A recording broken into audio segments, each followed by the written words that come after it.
Astăzi vom demonstra un mod foarte simplu de a găti midii. Ingredientele pentru midii sunt 1 kg midii proaspete, un cățel de usturoi, pătrunjel tocat, o lămâie, ulei de măsline, sare și piper după gust. Într-o cratiță punem puțin ulei,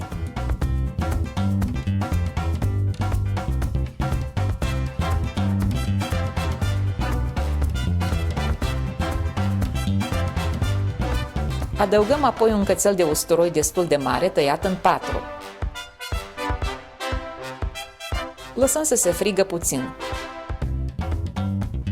Când usturoiul începe să-și schimbe culoarea, adăugăm midiile bine spălate și curățate.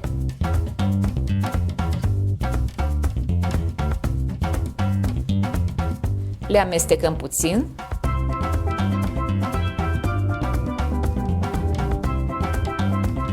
și le acoperim cu un capac ca să înceapă să se deschidă. Verificăm.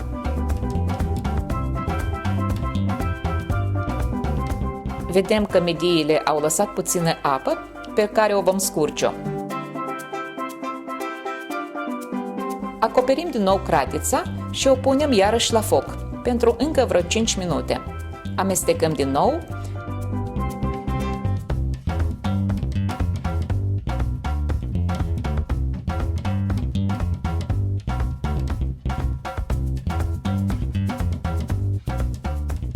Și când observăm că midiile încep să se deschidă, adăugăm un pic de piper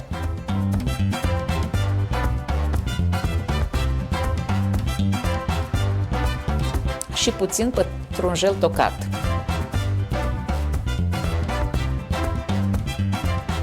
Amestecăm din nou. Acoperim și mai lăsăm puțin pe foc. Iată că midiile s-au deschis toate, iar acum le putem așeza pe o farfurie sau într-un vas. Vasul trebuie să fie destul de mare. Așezăm toate midiile în vas.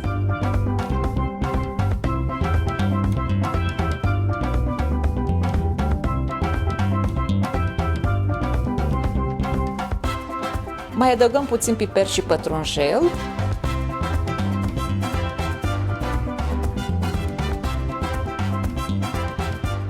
Așezăm deasupra lămâia tăiată frumos în jumătate și iată, midiile sunt gata pentru a le servi. Poftă mare!